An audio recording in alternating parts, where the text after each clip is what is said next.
যে সমস্ত শহীদরা মৃত্যুবরণ করেছিলেন ঋণ রাখা অবস্থায়, তারা কি জান্নাতে যাবে না? রাসূল মুহাম্মদ সাল্লাল্লাহু আলাইহি ওয়াসাল্লাম বলেন, হাদিস সংবাদ 2437 নম্বর ইবনে মাজাহ, 2414 নম্বর সহিহ জামে, 3316 অসংখ্য হাদিস গ্রন্থে হাদিসটা রয়েছে। ইবনে মুবারক রাদিয়াল্লাহু তাআলা আনহু قال قال رسول الله صلى الله عليه وسلم من مات وعليه دينار ودرهم, যে কোনো ব্যক্তি একটা দিনার একটা দিরহাম একটা টাকা রেখে যদি মৃত্যুবরণ করে, একটা টাকা ঋণ রাখা অবস্থায় কোনো ব্যক্তি যদি মৃত্যুবরণ করেন, খুবই গুরুত্ব সহকারে শোনার চেষ্টা করবেন যে অমুক ব্যক্তি 10টা টাকা পাবে, ওটা আমি দিব না। ওই ব্যক্তি তো ভুলে গেছে, আপনি তো জানেন রাসূল মুহাম্মদ সাল্লাল্লাহু আলাইহি ওয়াসাল্লাম বলছেন, একটা টাকা একটা দিরহাম রাখা অবস্থায় কোনো ব্যক্তি যদি মৃত্যুবরণ করেন, আও দিরহামু বুরিয়া মিন হাসানাতিহি, কাল কিয়ামতের দিন এই যে ঋণ রাখা অবস্থায় সে তো মৃত্যুবরণ করছে, সে হচ্ছে মুমিন বান্দা, সে হচ্ছে শহীদ বান্দা।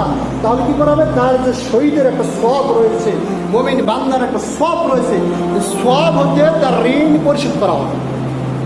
সওয়াব কি করা হবে? ঋণ পরিশোধ করা হবে। দিনার ওয়া দিরহাম, কেননা সেই দিন কোনো দিনার থাকবে না, কোনো দিরহাম থাকবে না, কোনো টাকা থাকবে না, কোনো পয়সা থাকবে না, কোনো ধন সম্পদ থাকবে না, যার কারণে থাকবে তার ভালো আমল, থাকবে তার খারাপ আমল। রাসূল মুহাম্মদ সাল্লাল্লাহু আলাইহি ওয়াসাল্লাম বলছেন, কাল কিয়ামতের দিন তোমরা কি জানো যে কিয়ামতের দিন সবচাইতে অসহায় গরিব কোন ব্যক্তি?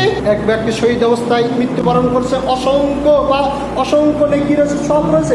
এক ব্যক্তি সারা জীবনের সালাতের আমল নিয়ে উঠেছে, জাকাতের আমল নিয়ে উঠেছে, দান সাদাকার আমল নিয়ে উঠেছে, 20-30টা মসজিদ তৈরি করে যে উঠেছে, এই রাস্তা তৈরি করে দিয়েছে, কত যে আমল নিয়ে উঠবে, অথচ ওই ব্যক্তির ঋণ রাখা অবস্থায় সে ইন্তেকাল করছে। রাসূল মুহাম্মদ সাল্লাল্লাহু আলাইহি ওয়াসাল্লাম বলবেন, পাওনাদার এসে বলবেন, এর কাছ থেকে আমি 100টা টাকা পাবো, অমুকের কাছ থেকে 20টা টাকা পাবো, 30টা টাকা পাবো, 1 টাকা পাবো, 10টা টাকা পাবো। কী করা হবে? ওই শহীদের আমল নামা থেকে তাকে দিয়ে দেওয়া হবে। তার ঋণ যদি পরিশোধ করা হয়, আর যদি তার নেকির পাল্লা যদি ভারী থাকে, আবার বোঝার চেষ্টা করেন। মনে করেন আমার বাবা একজন ইমানদার ব্যক্তি, মুমিন অবস্থায় আমাদের জন্য ঋণ করা অবস্থায় তিনি যখন ইন্তিকাল করলাম, তখন আমরা বললাম যে আমার পিতা যদি ঋণ রেখে যায় কারো কাছে, আমার কাছে বললাম সেটা পরিশোধ করবে। কিয়ামত পর্যন্ত আমি যদি তার নিকট পরিশোধ না করি, মানে ঋণ গ্রহীতার নিকট যদি পরিশোধ না করি, আমার বাবা কোথায় জান্নাতে যেতে পারবে না। তিনি জান্নাতি হওয়ার পরও তার রুগী হয়ে থাকবে, ঝুলন্ত অবস্থায় থাকবে কতক্ষণ পর্যন্ত? কিয়ামত পর্যন্ত।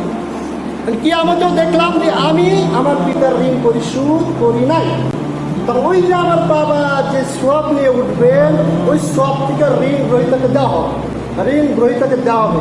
দেওয়ার পরে যদি আমার পিতার বা আবার যিনি মারা গেছেন তার সওয়াবের আমল নামা যদি বেশি হয়, তাহলে কোথায় যাবে? জান্নাতে যাবে।